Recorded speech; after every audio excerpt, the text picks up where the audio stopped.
everyone, and thank you for joining us. So this is the next of our standout hospitality conversations, and as with all of these sessions, it comes directly from something I experienced repeatedly during my 30 years as a hospitality owner operator, because there is a difference in this industry that we don't always say out loud.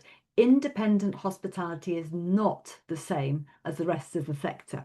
It operates differently, it feels different, and it carries a different kind of responsibility. And yet much of the conversation about how we should run our businesses doesn't come from that world.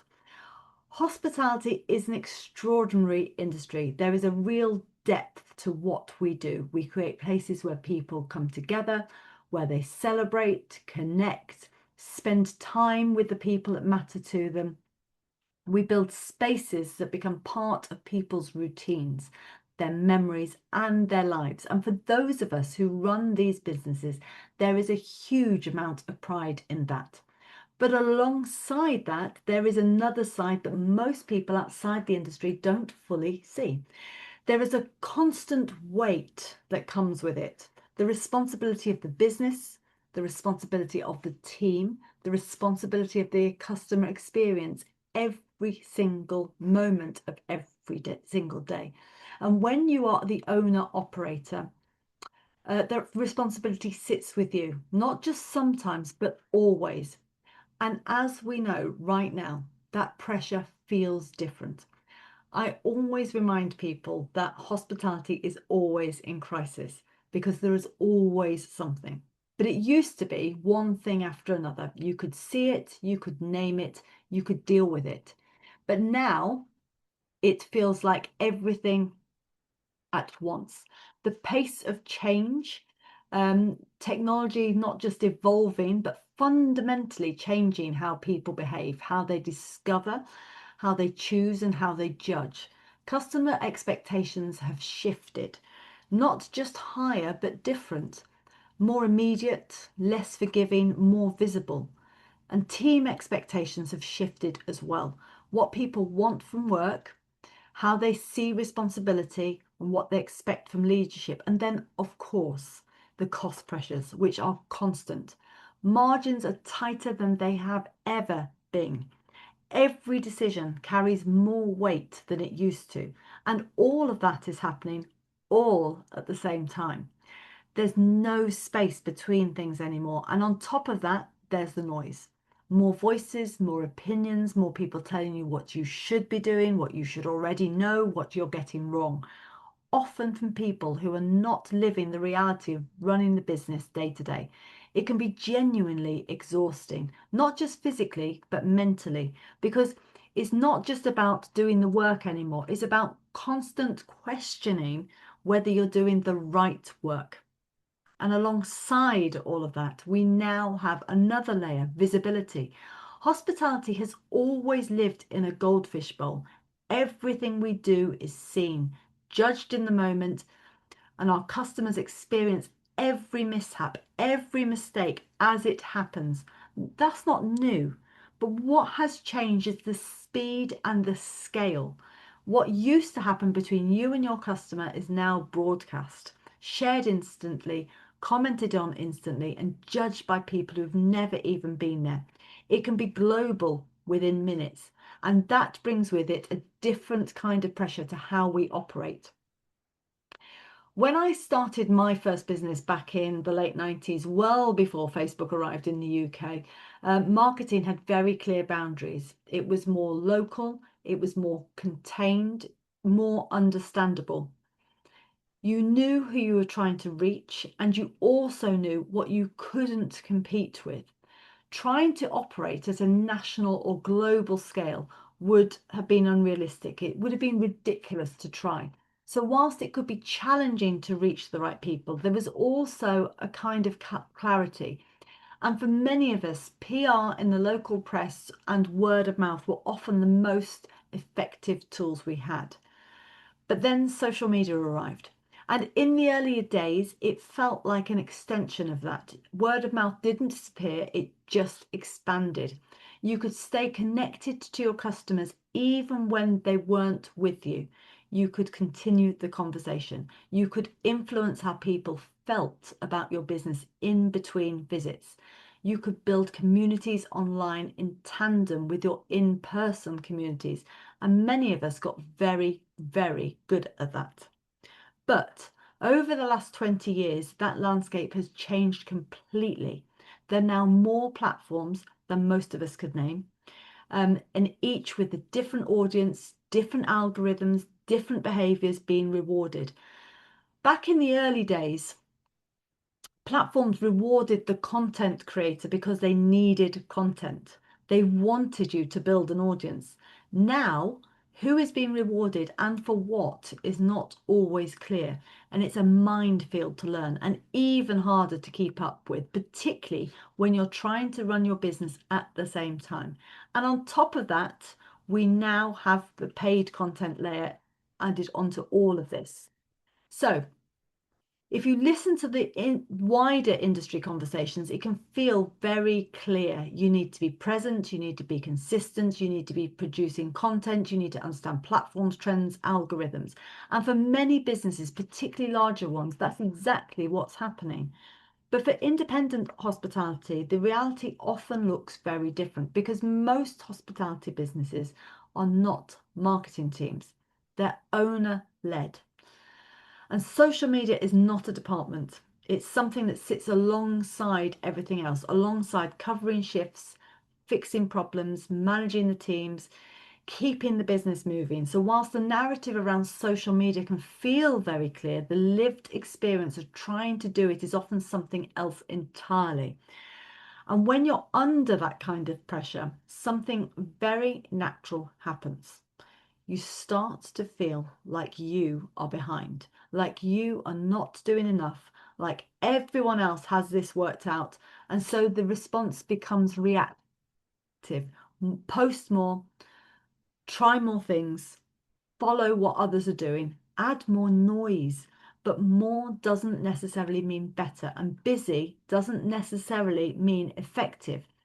So the question isn't simply what should we be posting or which platform should we be on.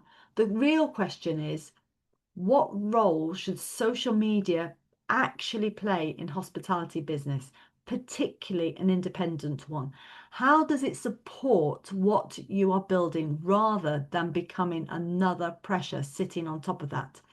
And this is exactly why these conversations exist, because one of the realities of our industry is this, that 99.6% of hospitality businesses in the UK are SMEs, independent businesses. And yet much of the thinking, the advice and the narrative that shapes the industry comes from the 0.4%. So the large groups, the corporate hospitality, the businesses with departments, structures and resources that simply do not exist inside independent hospitality. And there is value in that thinking, but it doesn't always translate. So today is about exploring that gap properly, because whilst there is a lot of opinion around social media and hospitality, what is often missing is a clear view of what is actually happening, what the customers are really doing, how they're behaving, how they're choosing venues, and how brands are responding to that in practice. And that is exactly where Natalie sits. So Natalie Dunning is the CEO and founder of Kitsch Social, a specialist social media agency focused on hospitality. She grew up in hospitality in a family business with 17 restaurants. So this is not theoretical. She understands the reality of how these businesses operate. And before founding Kitsch, she worked in-house at La Tasca, building large-scale customer loyalty initiatives and leading their social media strategy. So she has seen this from both sides, inside the business and advising at scale. Through Kitsch, she now works with an impressive portfolio of hospitality brands, helping them navigate what is constantly changing and increasingly complex space. And alongside that, she is author of State of Social Benchmarking Report, produced in partnership with CAM Insights. And what is important about this report is that it is not an opinion, it is data. It brings together insight from 68 hospitality brands representing over 1,900 sites across the UK. It looks at how customers are actually behaving on social media, how they are discovering venues, what is influencing their decisions, and it shows how brands are responding to that. And what becomes very clear from the report is that social media is no longer optional in hospitality. It's a core part of how people discover, choose, and visit venues. So obviously growing up in hospitality and seeing it all like that, how do you get from there to building Kitsch and Kitsch Social? So I grew up with social. So it kind of all launched when I was at university. So I remember getting the Facebook before it launched. So Yeah. back in the day. So I do remember sort of the evolution of that when I was at university. So it all kind of dripped in. And then I think using it as a person, you kind of got used to, oh, okay, this works. Oh, someone wants to interact with me. And then thinking about how businesses could sort of use it, especially hospitality, it kind of became apparent Yeah. that there would be this community element for it. It was all about Yeah. connecting people that didn't have a natural touch point in the real world. So after university, I was working in Pizza Express at the time, doing my degree, getting some shifts there, and then went to work for the National Skills Academy for Hospitality. So I was running all of their marketing. So that was kind of pre-Olympics, coming to the UK, upskilling hospitality industry to make sure that we gave a really good customer service experience. So within that, I was on Twitter, Facebook, Instagram hadn't launched then. So it was kind of those two core platforms. And we were sort of showing how to show up within that space at a really early stage.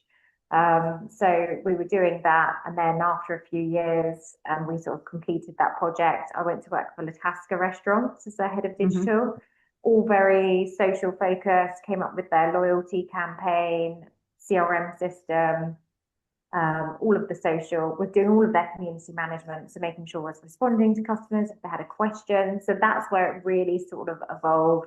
Instagram had launched at that point, so we were sort of utilizing that for the brand. They had 65 sites at the time, so we had quite a lot of inbound conversations going on as well. Um, so that was really interesting. And then I sort of thought, I'm doing this for a really big brand.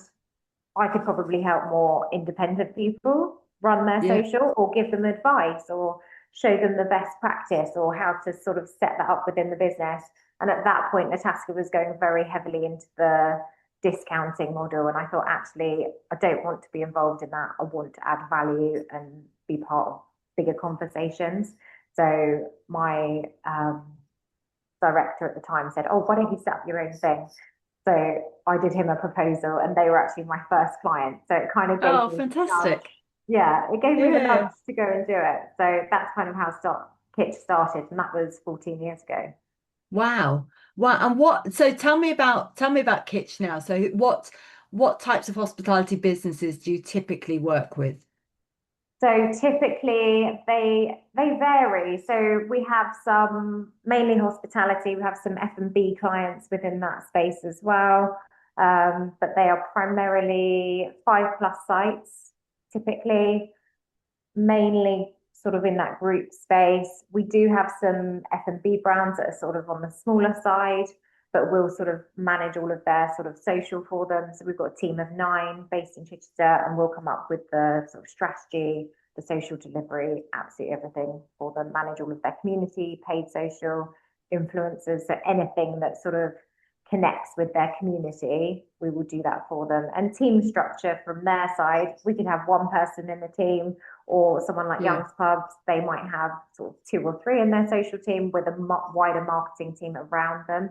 So it just Yeah. really depends. But I do think as an independent, you think all these operators have got loads of headcount, and actually they don't. They're having the same issues that everyone else is having. Like it's really Yeah. hard to get that extra resource, especially for social. I think so. We're just sort of talking. So when you first started, and like I was saying, because when I was running my first place, I mean, I opened Facebook's what 2006, is that right? Yeah, so I opened my place so I had a nice 7 years of no social media, and I say nice. because actually it wasn't nice. It was hard to, how do you reach your customers when you don't even know where they are, you don't know how to reach, and so there was a lot of hit and miss when it came to marketing. But in some respects, looking back, it was quite simple. It was simpler. But there was this nice little honeymoon period when Facebook first launched, and even the early days of Instagram, when you just go, okay, I can get on top of this. I understand how this works. I can be ahead of everybody else and do it really, really well. And those businesses that did do it really, really well really benefited from it, because you were just sort of extending you had your community inside your venue, and then you were just extending it into an online version and then growing it from there, and sort of they were feeding each other. And then I don't know what happened or when it happened, but it just gone so fast. And then I mean Yeah. it's like the world now is different. I mean, it's not, you can understand, I can as an operator you can still understand, okay, how that could work, just Facebook, but the customers are not just on one platform either. So I mean it blows my mind how anyone can really understand it all. I mean, obviously you have a very good understanding of it, but as an operator, actually for them to try to understand this themselves and to keep up with it, it's gone beyond that, hasn't it? Yeah, it's another level now. And actually, that comes back to our state of social report. It tells you which sort of like target audience are on each platform. So that's quite a useful resource for people to use and go. So we've done the whole of the UK, and then we've done in hospitality. So where those followers are, how likely are they to follow you? So I think it's also looking at who your customer is and going, where do they show up? Where do they play on social? And how Yeah, can we get there? Because actually, if you've got a Gen Z audience, but you're on Facebook, you're not going to reach them. So it's yeah. actually just sitting back and going, okay, where do we need to be? And just sort of And I guess there's thinking, that temptation as well, because I feel it as well. I feel like, oh, everyone's on TikTok. I can see everyone's on TikTok. I should be on TikTok. And then I go, TikTok's not for me. I'm not doing, yeah, I don't feel like well, maybe I'll find myself on TikTok eventually. But apart from that, I also don't necessarily think, are your customers on TikTok? It's a really important question, isn't it? It's like, yeah, why there's no point doing something just because everyone else is doing it if it's not actually, you're wasting your time. yeah, exactly. But also, do you need to have a presence on TikTok? Could you get influencers to talk about you on TikTok Yeah. instead of you having to have a strategy there? So there's clever ways around it. Like we're off to Somerset with the kids next week, and last night I went on to TikTok. So a lot of people now will use it as discoverable channel. So it's a bit like your Google. I'll go on there instead of Google and go, right, Somerset, this area, food, and then I'll just go through and see what's showing up. And then I'm like, oh, okay, cool, we're going there. So my husband's now got a planned itinerary from TikTok. Whether he likes it or not, it's happening. But fantastic. So tell me about state of social benchmarking report, because it's a really powerful report, and I don't think anyone's done it before, have they? No, so we saw a huge gap. We did the first one last year. So it takes 3 months of data from brands that submit a set amount of questions based on their social following, how many engagements they're getting on an average post, how many followers they've got. And we also do it by sector size. So a state size, sorry. So how many is it, 1 to 5? Is it 6 to 12? So actually, you can benchmark yourself against people like you. We've also then got pub category or competitive socializing. So then you can kind of see where they're spending, like how much paid budget have they got. That's really interesting to know. Yeah, yeah, Because then you can go, oh, okay, well, maybe we should try and test a little bit more. I think it's also just giving you permission to go, okay, well, that's what other people are doing, or that's what good looks like. That's what we should be aiming for. Because I think as an independent, you're kind of on your own. You haven't really got yeah, anyone to ask questions to. That's why your community is so great, because yeah, yeah, actually people ask each other questions, or, oh, does anyone know this? Have you got recommendation? It's kind of the go-to that people can sort of use throughout the year and sort of reflect it and create their own KPIs against, because actually it gives them real data. And what, so I know there's a piece in there which is also about how customers are behaving as well. Um, and what's the data saying around how customers behavior when it comes to social media and and how they're interacting with hospitality via social media?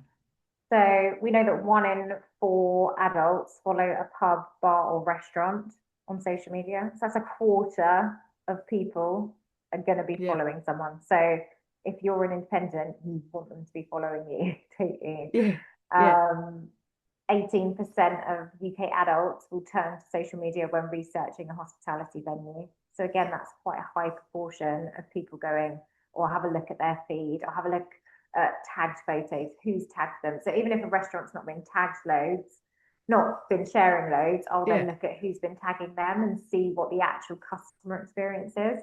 So I'm probably next level on the research. But we also know that 13% say that seeing a friend or family out on social media has motivated them to also visit that venue. So this is really interesting because actually this is not new. I mean, it's new how people are interacting, but it's not new behavior. So two things that really stood out there is that my sort of interpretation of that is that people are using social media in the same way that they used to use websites. Yeah, So you hear about somewhere and then you go, oh, I'll check it out. And you'd go to the website, and you still might do this, but you go to the website and see what what it looks like and how it feels from their website, and that's how you used to get that sort of that reassurance that okay, this is going to be all right, this is going to be a place I can spend my money. um and then but actually it sounds to me that what they're doing with social media is actually then going looking for social proof. So like then going, oh, who else is here, who are the other people that are going here, what are they saying about it? So it's not so actually social media now becomes for a business quite an important outlet for you to be able to reinforce what you're doing. And yeah, important because people are, if you're absolutely. not got a social media presence, they're going to be asking, you know, well, why have you not? It's sort of like in the Yeah, same way that if you haven't got a website, why have you not got a website? So there's that. And then the other thought that just when you're talking about people being influenced by seeing other people that they know there, that's word of mouth. yeah, That's it's the that's same. that's word of mouth. That's Yeah, exactly the the same new process. generation. Yeah.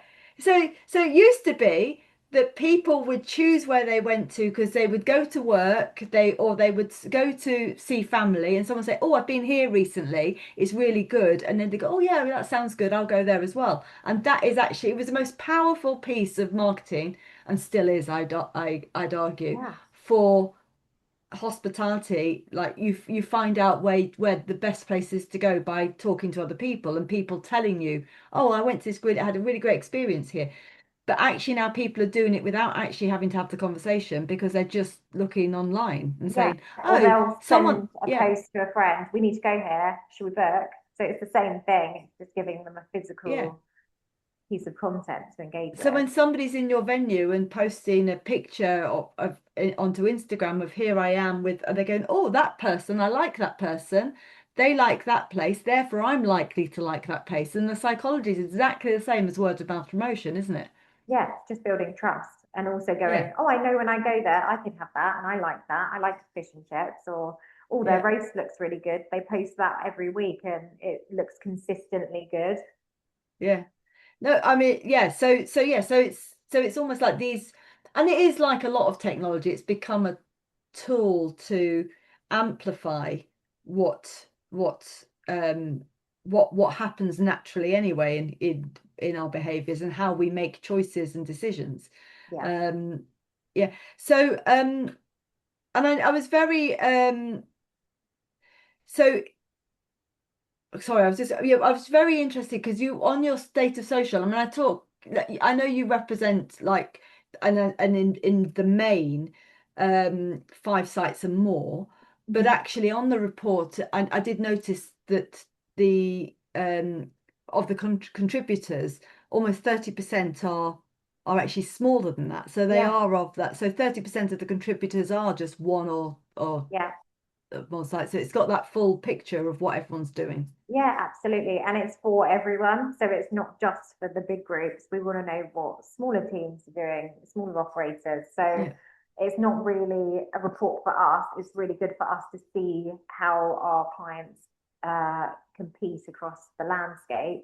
But actually, we want something that everyone can use and find this information and go, oh, okay, we're actually doing really well. Or, oh, we should do that because that looks like an opportunity over there. So I think, yeah, it's for everyone. So with those larger brands, because if we want to try and take some of the understanding of what they're doing and sort of then translate it to how we can do it on a smaller scale, Mhm. what patterns do you see among those brands that are performing best on social media? They got more consistency. So I would say they've got structure, they're posting frequently. They don't have to be posting loads, but they're posting content on channels that resonate with their audience. They know who their customer is and they know Yeah. the types of content that they want to see. So it hasn't got to be revolutionary. We work with Young's Pubs, they do a fantastic roast. Let's post a roast every week. There'll be loads of independent pubs, and actually that's what they want to be known for. They want to be known for quiz night, they want to be known for fish and chips on a Friday. So actually just getting that repetitive message out there, because I Mm. think a lot of people think, oh well, I've done that post once last month, so I can't do that again.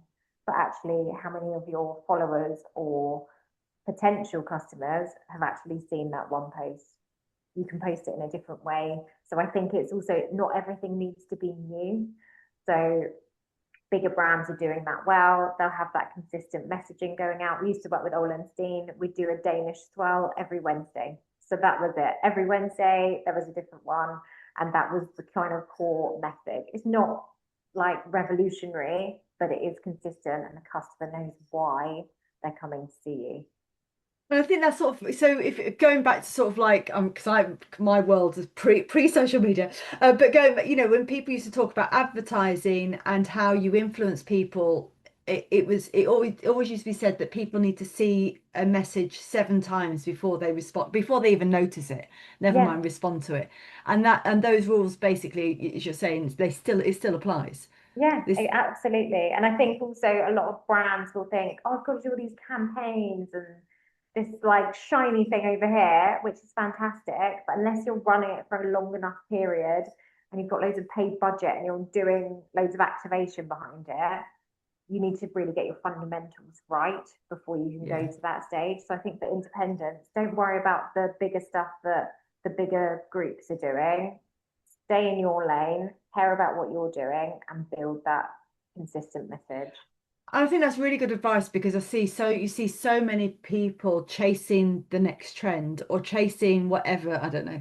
Like I'm just going to show my age and my generation, So the TikTok stuff, but that they're going, oh, this is what everyone's doing, so let's go and make this video, whatever it is, exactly the same as that, but as you're saying, but if they haven't got the consistency behind that, it's all very fair and well making a joke once, but actually what your customers are really responding to is the same message being said over and over again and just it being consistent and regular, and that actually that is far more powerful than having one breakout viral thing yeah, that's going to be very difficult to create anyway.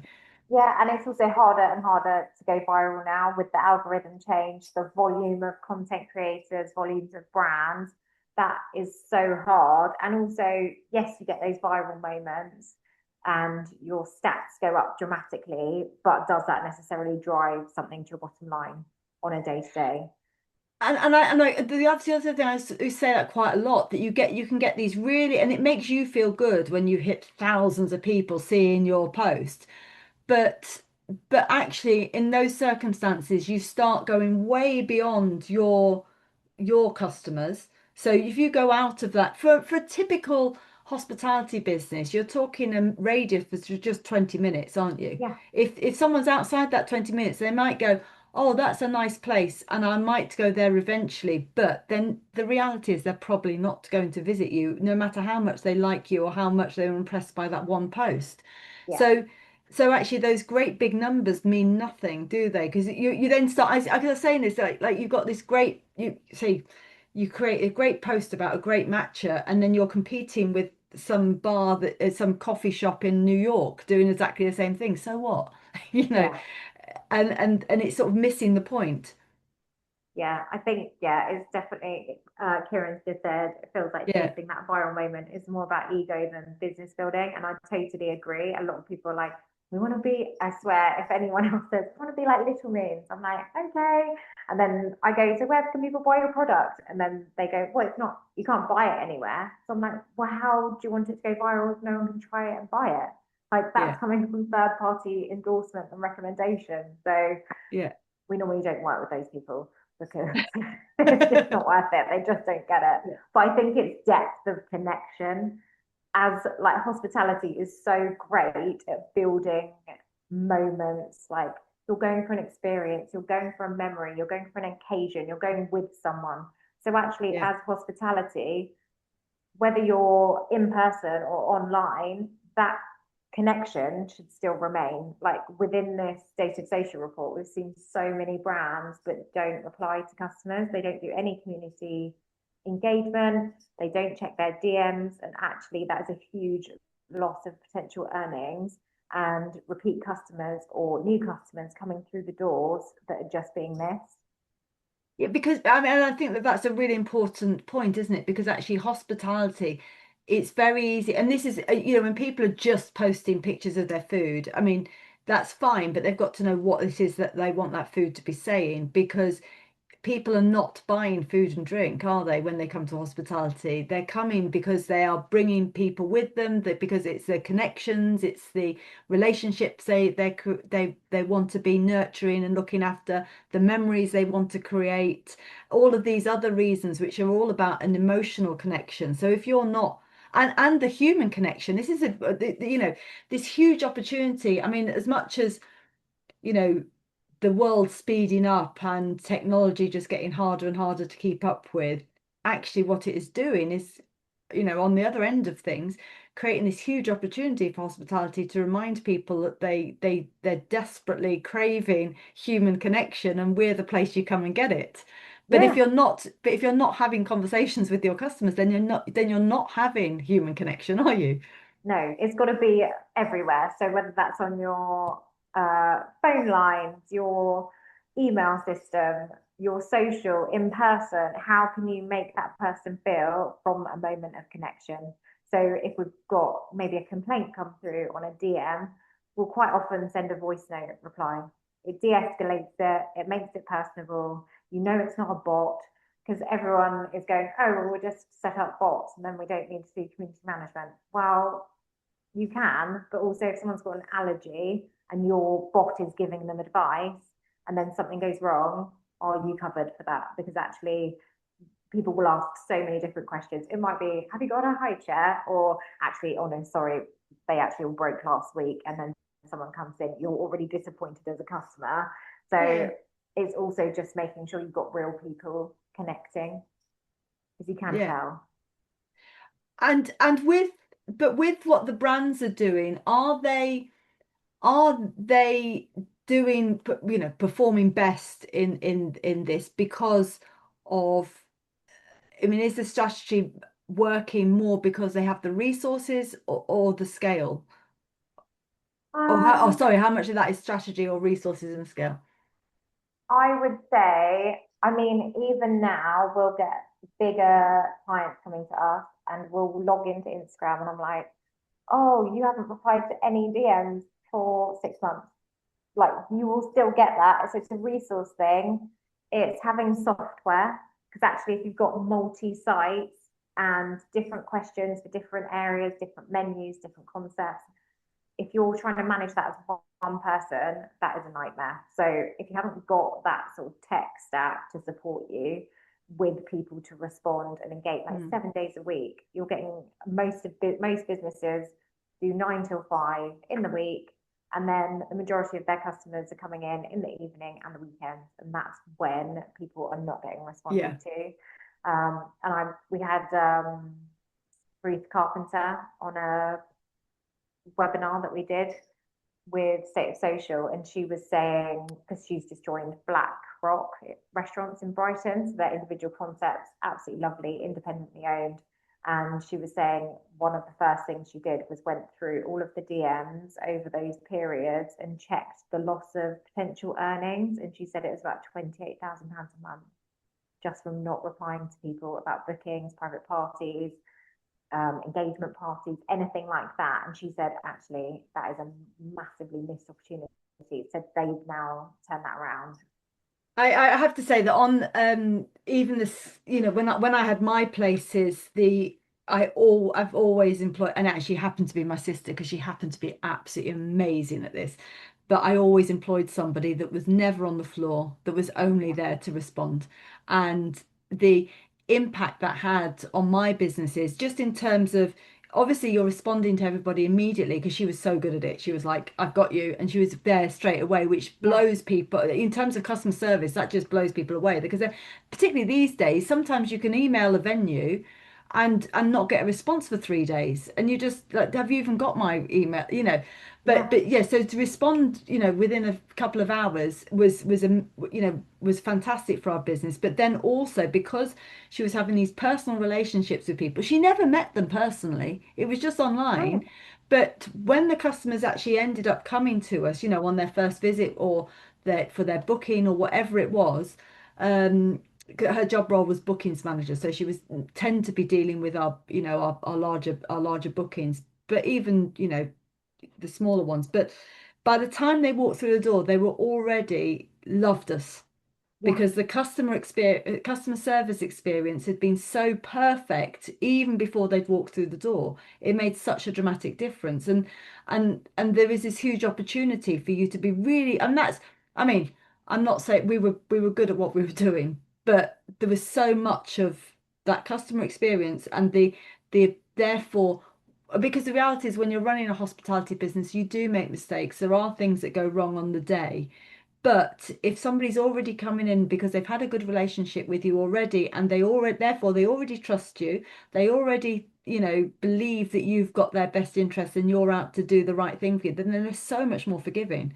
And it just Yeah. made such a massive difference to the overall experience of our customers, but also to our reputation and to all of the word of mouth and everything. I mean, it used to be that on TripAdvisor, it would always be, Lauren is amazing. And we were all going, we did all the hard work. And she'd go, Lauren is amazing. And I'm like, Lauren's just sitting at home on her computer. But, But she got them in the door. They felt empowered to come and visit you, didn't they? yeah, she got them through the door, but she also, she communicated all of our brand values and everything, Yeah. all of that, all of the things that were important about what we were doing. And I think most importantly, the customers really trusted her because she'd been so caring in those early things. So therefore they trusted her, so therefore they trusted us, and that just transforms everything. It means people can relax when they're in your venue. They can Yeah. relax and go, actually, now I'm here to do the thing I was supposed to do. Because you're talking about weddings, you're talking about family reunions, you're talking about wakes, you're talking about, even birthday parties,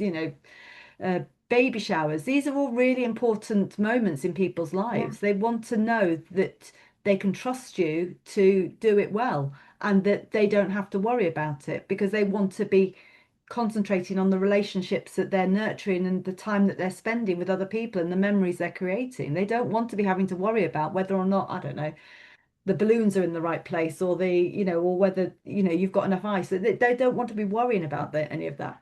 They just want to turn up, don't they? And also, I think that early connection, that's a good opportunity for your social team or your Lauren to give Yeah. the team on the floor insight to say, oh, it Yeah. might be nice to add a little card, or Yeah. oh, maybe it's their birthday. It's the 70-year-old lady. So give her a little treat or And something that's in the house. absolutely, It's that yeah. surprise and delight. But you can do that from that first interaction because actually you know Absolutely, why yeah. they're coming. Yeah, she would create a document. Well, it was only a pre-filled thing. It was only she was just writing notes by pen. It doesn't need to be, a sophisticated CRM or anything. She No, was, it was a form. This is what they're coming for. This is what they care about. Da da da, whatever. So anybody who was picking it up on a busy service would just go, okay, I know exactly who these people are, and they would therefore, when the customers walked through the door, they would just continue in the conversation. They yeah, weren't. It was like we're in there. We know exactly what's going on, rather than some. I'm here for this and go, yeah, I don't know who you are. When you feel like so often, don't you? When even you book a place and they go, sorry, who are you? What? Are you yeah. supposed to be here? And you And sit I and go, have think I? that value proposition now, everyone wants, they need it to be a worthwhile experience. Everything's got more expensive. So actually eating out Yeah, is still a treat. It will always be a treat, but it's definitely more important to be like, that was really worthwhile. I would definitely go back. Or I need to tell someone about that. You need to create that conversation where people then create that word of mouth and it's like, oh yeah, they did this. Like, what's the story that you can give to that yeah. customer to tell someone else about you? And as you say, they're all stories, aren't they? You're creating reasons for stories, which is the purpose of word of mouth, and that actually, if we start thinking of social media as just being an extension of that, as opposed to something scary, which we have to do as part of our marketing to just try and keep up, it becomes a different proposition, doesn't it? It becomes something not quite so difficult to do. Yeah, 100%. Yeah. So do you think customers behave differently when they're choosing an independent venue compared to some of the brands? I think they probably do. I think as a bigger brand, they've probably got more awareness and reach. So as a customer, you're going, oh, I know Frank and Manca. I'm going to go in there because I trust them. Whereas actually, an independent, I might go, oh, I'm just going to check their reviews. I don't really check reviews for brands because I think, oh, I'll just go Yeah. there because like you instantly have an affinity and a brand awareness for them. Whereas if it's a more sort of like local pizza restaurant, you might go, oh, I'll have a quick look on Google or TripAdvisor, or I'll see if anyone's shared on TikTok or Instagram about them. Oh, okay, yeah, looks cool. So I might do like a secondary check before committing to that visit. So I do think independents have got it harder, but then that's where your reputation and the offering can sort of excel outside of like the bigger brand scope and make it an individual experience. So I think as long as you're presenting that and you've got good reputation, you've got consistency going out about who you are and what you do, then customers will choose you. Because I think that that's exactly the way I sort of described what I think the difference is, that people will go to the brands because what they know they're going to get is consistency. I mean, that's what you get at the brands. You get absolute consistency across everything. The decor, the service, the food, everything's all the same. And that's a really safe way to spend your money. And there's some really great brands that you can safely spend your money on and have an all right time. But I think what they're looking for when they go to an independent, I think it's a higher risk to go to an independent. And I think you're right. You could end up with somewhere that is nearly there and not quite there, and you've spent all this money, and you just go, oh, that was a bit, nah. Um, but I think when independents get it right, that actually the advantage that they've got is that becomes a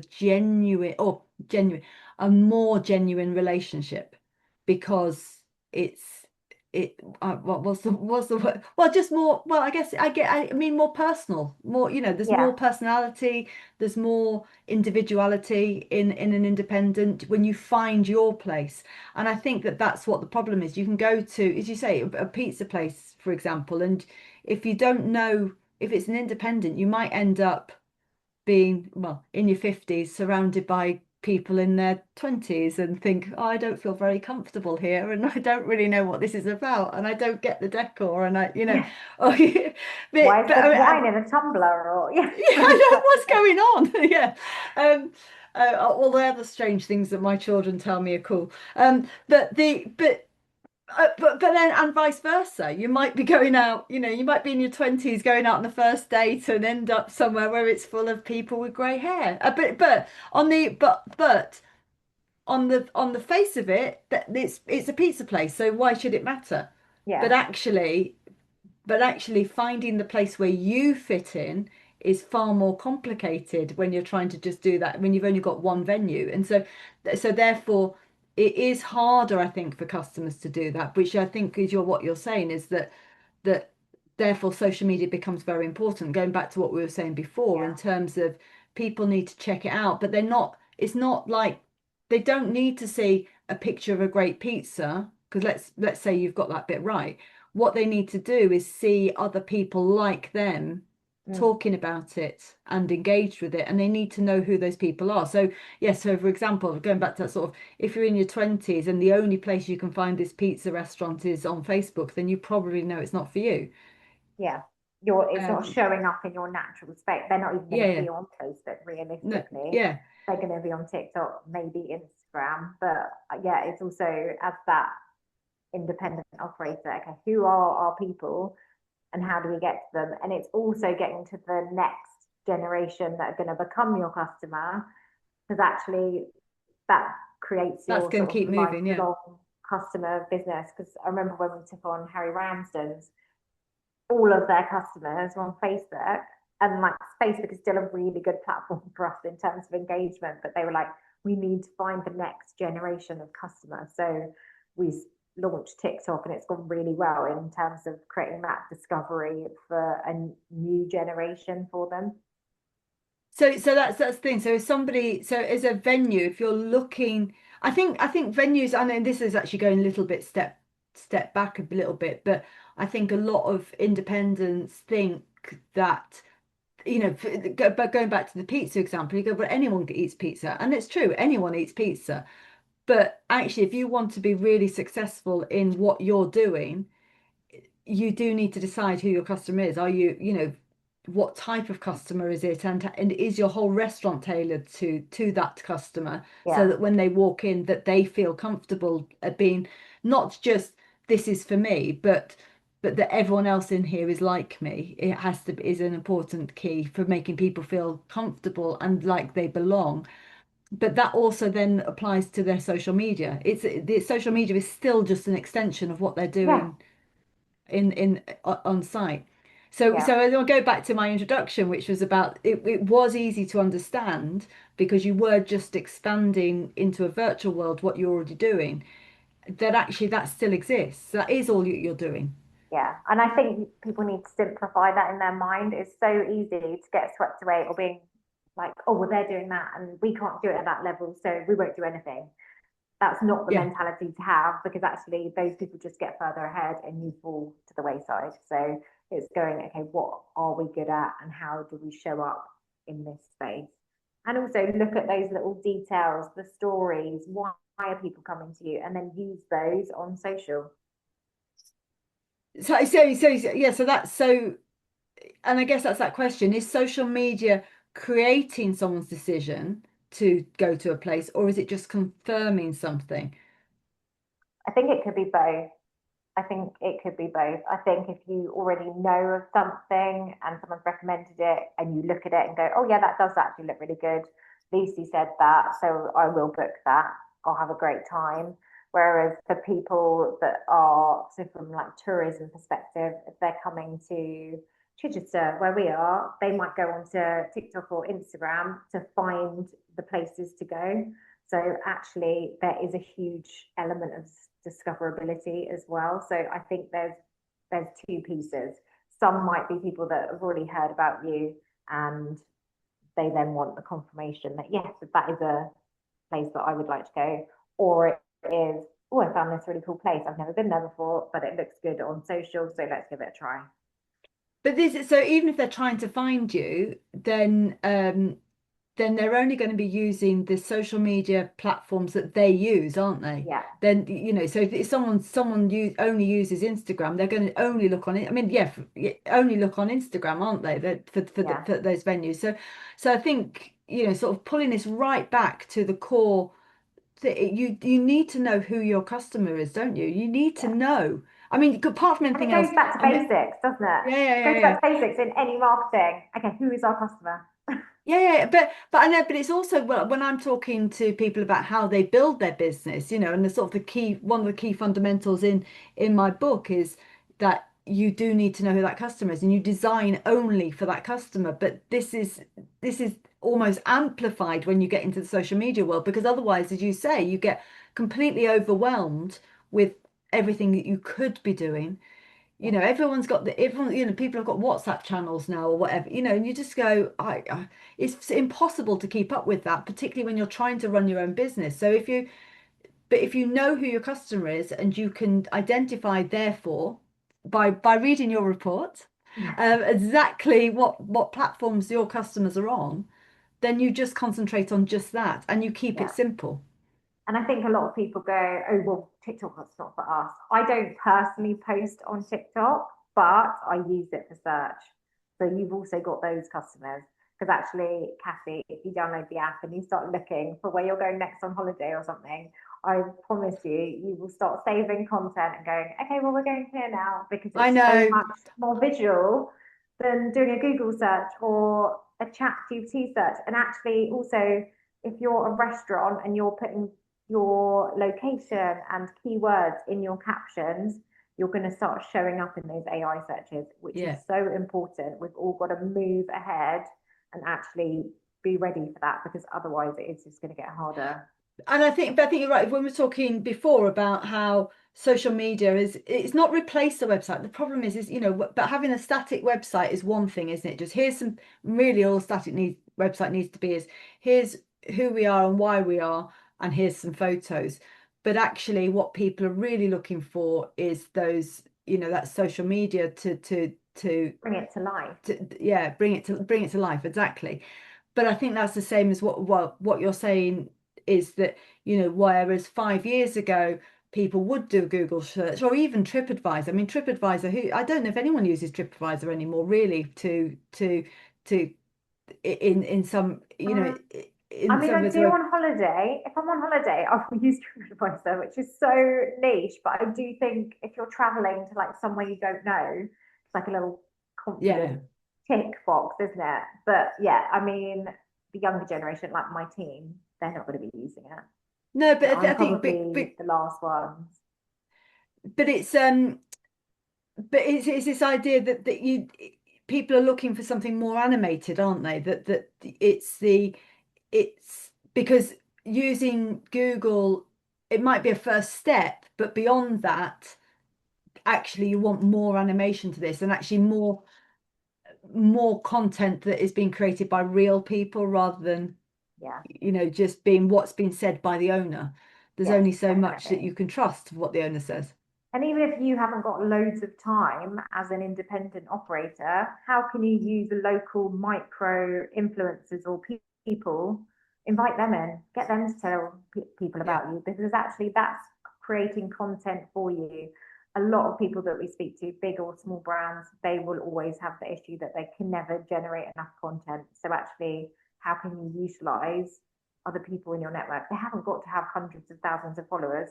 They might maybe have 500 followers, but actually their engagement's really high and they're a core person within your local area.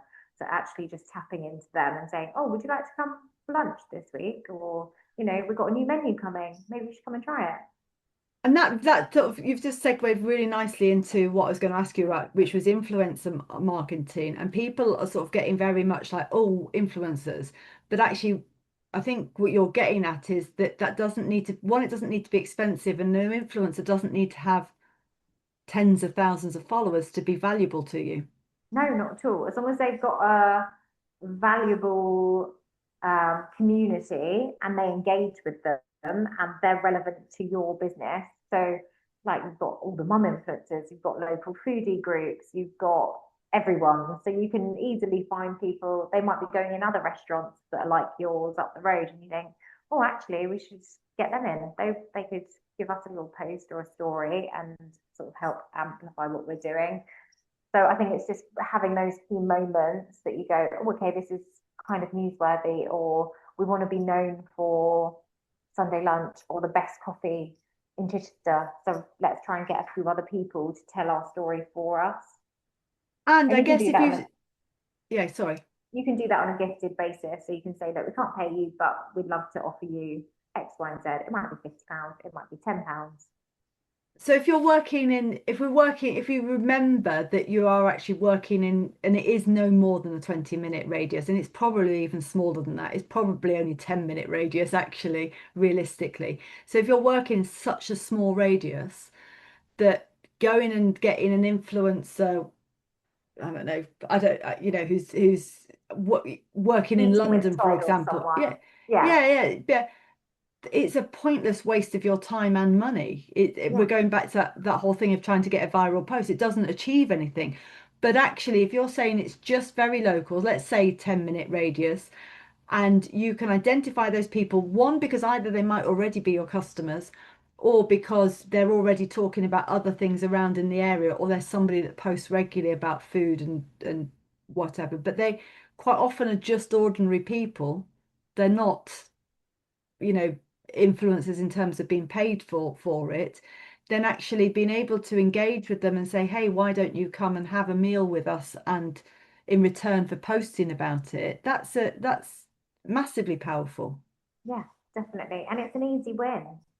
All you've got to do is give them a free meal, nice time, send them away, and actually they'll probably tell all their friends, they'll post about it on social, and you can do it as and when you feel comfortable. Make sure your offering is great before you invite them in, number one. What are you going to give them? What do you want your customers to find out about you, and give them the tools to do that and create a great time, and they'll tell even more people about you. And it is still only, but going back again, it's still only the amplification of what word of mouth promotion is, Yeah, in that previously you would identify those key people that were coming into your place that you knew did a lot of chatting. Whoa, we used to partner with like hairdressers, for example, who yeah, did constant great. chat. You're going to talk to your customers all day long. So why don't you come in here, have a drink, and then go and tell them how wonderful we are? Yeah, And that's exactly it. And we used to partner like that.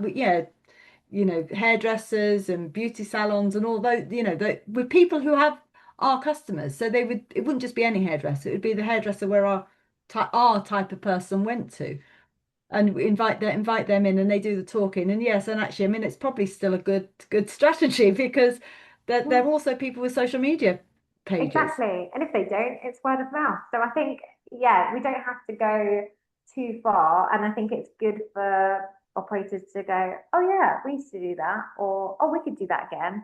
And it's not going, oh, well, we've got to do this big influencer strategy. Just test it, see what happens. If you don't love it, you don't have to do it again. But I think it is just being open to these different opportunities that could have an impact on your bottom line. Yeah, and yeah, so and really, I guess it's that, I think, holding in your head that really it's about amplification, isn't it? It's sort of Yeah. like, actually we can only build our own, we can build our own online community, but also we can now sort of jump on other people's communities as well. And what about paid ads? Because that's become a massive thing, hasn't it? That I mean, and the sites are driving people to do that. Um, how valuable is that for I, independence? I think for independence, it is great. If you're doing a new opening, we will always do like a new opening page strategy. So that would just be an awareness campaign, and that would be targeting people with interests, similar demographics to who your customer is. So we can make that super targeted. And you can just start with like £200. You haven't got to be spending £10,000. So you can have the smallest budget, just test it, see how that grows.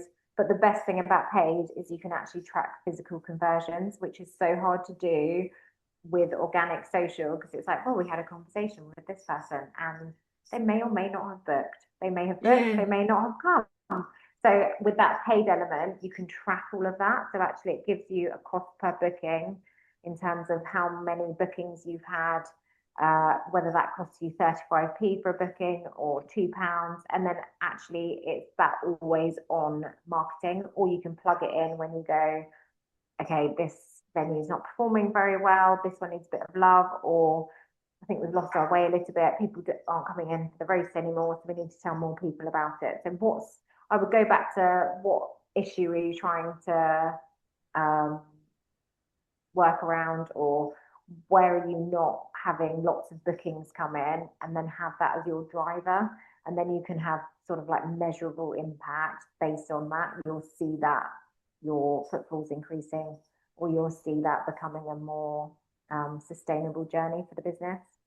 But again, there's no point in doing that unless you've got a very clearly identified audience. You know Yeah, who you want, and you know what location you want to be in, and yeah, there's no point going too wide. It can, because I think that's the the really good thing about paid is how precise it can be in location. You can get definitely. very precise with that. And I think that's valuable when you're just looking at one site or two sites, that you Yeah, can be very and I guess what you're saying also is knowing what it is that you want to be saying in that, because if you're going to pay for it, you need to know what you're saying, and it can't just be well, it can be, but it'd be a waste to just say, here's this. It needs to be here's this and book here, so that yeah. you can So what's your demonstrate call whether to it's action? yeah, We yeah. also know that that user generated content, Phil, so it's not sort of like super polished or a graphic. They don't perform that well. Whereas if you've got something that feels like a real experience, then people go, oh, okay, yeah, I like that. That's my type of place. So you're showing them that in a really short reel or video, and actually people are more likely to convert to book with you based on that content. Um, so for operators who don't have a marketing team, which let's face it is pretty much everybody, isn't it? Because if it's what you're saying is behind the scenes in those great big brands, they also don't have marketing teams. They have It's an some, illusion. but it's lean. Yeah, yeah. Um, but for those that are doing this alongside everything else, how should they approach social media without it becoming just another pressure? So figure out who you are, who your customers are, what you want to tell them, why they should visit you. And then I would create, so then decide which platforms you're on. You haven't got to do them all. Have a look at where your customers are. Use the State of Social report. It will tell you where your followers are from hospitality and the types of businesses that they'll follow. And commit to 2 posts a week Yeah. based on that. It hasn't got to be 10, 5 posts a week. Just do 2, do them well, and commit to that and create consistency. I'm Second, just sorry, sorry, go go on, on. carry on. No, carry on. Check your comments and DMs. So any messages coming into you, make sure that you're engaging with your community. That is the first point of call where someone might have a question about you. They want to build that trust. So make sure you are responding to those, because so many people don't, and it is such a missed opportunity. And I think just be consistent. Make sure you tie up your social, your emails, and just make sure that wherever you're showing up, you're giving a consistent message. So whilst you were talking there, which is fantastic, I was just looking at the list of questions I was going to ask you, and I go, oh, you've answered all of them. There we Fantastic. go. Yeah, but now I'm like, going, now what? But so um, so yeah, so but what if only someone only has like 1 or 2 hours a week to spend on social media, what is that? What is the best use of time there? I would also, yeah, so if you've got really limited time, have you got someone in your team that is already on social? You might not even know that someone's got 10,000 followers on TikTok and they're really good at it. And you could say Yeah. to them, oh, do you fancy doing a couple of posts a week for you? They might see that as a compliment. It might be something that they want to pursue alongside their hospitality career. So actually, you could integrate them into the business from day one. I would also look at what content you're being tagged in. So whether that's on Instagram or TikTok, who is talking about you, and can you get their permission to reshare that on your channel? Yeah. That's easy content. If you're working with influencers, can we reshare that on our social? Yeah, sure, that's fine, but just always double check that with them. But this content that you're then not having to create. Um, so yeah, and also just keep it simple. If you're not confident doing a reel, just do a photo. That's absolutely fine. But at least you're getting that consistent message out there, or you've got a new lunch menu coming or a set menu. So make sure that you're posting about that. It might be that you do a different post about that each week. for a month, but it's something relating to the same thing, that's absolutely fine, because you'll get that message across to your customers. I would also try and use stories as well on Instagram. So making sure that new potential customers are seeing you, like stories is really good for building up engagement and people seeing your content more. So that's a really great place to also make sure you're sharing. But get the basics right. Don't feel overwhelmed, and then just build up from there. Because I think it's so easy to be like, we need to be over here and a media agency whilst running a independent hospitality business, and it's just not realistic. So do what you can, do it consistently, and then grow from there. So if somebody treats it as being just an extension of the relationships they're already having with their customers and continue, and it really it's like a continuation of that conversation, Yeah. but also simplifying it so that actually, as you say, even if it's just 2 posts a week and they're pretty much your roast and something else, and Yeah. that's all you're posting well, twice a week, but on one channel, that is built, it's something to build on, and the consistency is more important. I think you said that right at the start, that being consistent is more important than anything else. Yeah, To because if you're posting and then you stop posting for a month, you've got to build up that algorithm again. It's just going to kill you for not posting. So do keep going.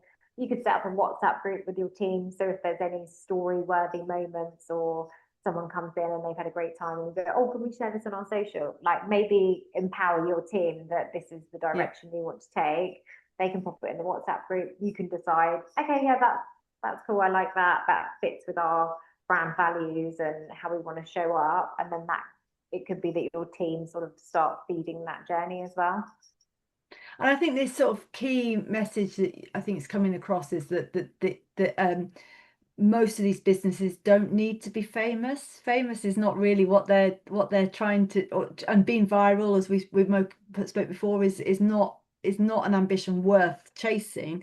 They just need to be known in their own little area, whatever that is. And as I say, it's probably only 20 minutes maximum, or 10 minutes, really, just be known in that space and to be showing up. Yeah, absolutely. Don't worry about what everyone else is doing. Focus on you and creating those connections with your customers.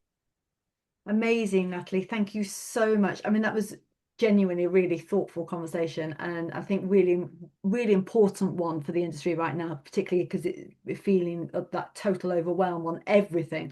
But before we finish, if people want to explore further, where's the best place to find them, find you, even learn more about Kitch and access the State of Social benchmarking report? The State of Social benchmarking report in partnership with CAM is on our website, kitchsocial.com. You can find me on LinkedIn, and you can also follow us on Instagram, Facebook, and TikTok. They're all very different. So our TikTok might be a little bit more off the cuff than the other channels, but it'll give you a feel for us as an agency as well. Are you the star on TikTok? It depends who's cornering me and who needs to be in it. So no, we've got a team mix on there, but it's fun, and it's good for us to sort of test things and see what's performing well. Fantastic. Thank you so much. And I mean, we could be talking for hours on this, because I think there's so much. I mean, there's so much that hospitality can be using social media for, but also you just know so much. So I think I could just keep tapping you for information. So I'm absolutely certain I will be having you back to continue a conversation on this. But before we finish this morning, I just want to pull this back out to the bigger picture just for a moment, because what conversations like this show quite clearly is that the insight does exist in the industry and expertise exists.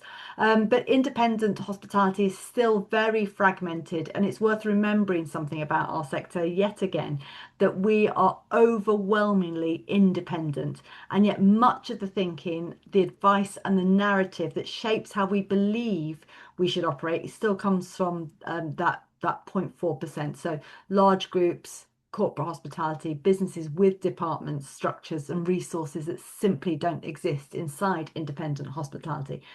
And so that's what I'm building with Kith and Kin, not to add more noise and not to tell people what to do, but to create a space where these kind of conversations can continue without the performance, where independent operators can share ideas, experience, and perspective with the people who actually understand the reality of running these businesses. And I think what came through very clearly in this conversation is something quite reassuring. Social media doesn't replace what hospitality has always been built on: relationships, community, and reputation. It amplifies it. And if those foundations are strong, social media becomes much simpler. It becomes a way of staying connected, not something that you need to constantly chase. So, Kith and Kin is designed specifically for independent hospitality. It's a members area on our website and it's deliberately low pressure. You don't join because you need something urgent. You join because this is where the conversation continues. If you'd like to be part of that, just send me a message and I'll send you the details. Have a look, see if it feels like your kind of space. And if it does, you'll be very welcome. We host conversations like this every month, and alongside that, there is space for those conversations to continue because I know from my own years as an operator that this can be a very lonely place to be. We carry a lot, we make decisions constantly, and even when we're surrounded by people, those decisions ultimately sit with us, and that isolation feels very real. So, Kith and Kin is simply a place to reduce all of that, to connect people who get it, create different conversations in this industry. And as always, we are finishing a little early because this is my gift to you. You gave yourself an hour and a half for this, and now you have, well, almost 15 minutes for raining, and that's a bonus. So get it to give it yourself a break, a bit of time to yourself before you go back to your busy lives. Thank you again for giving me your time this morning. I really appreciate you being part of it. Thank you also to Natalie for your amazing insight into all things social media and, of course, your passion for hospitality.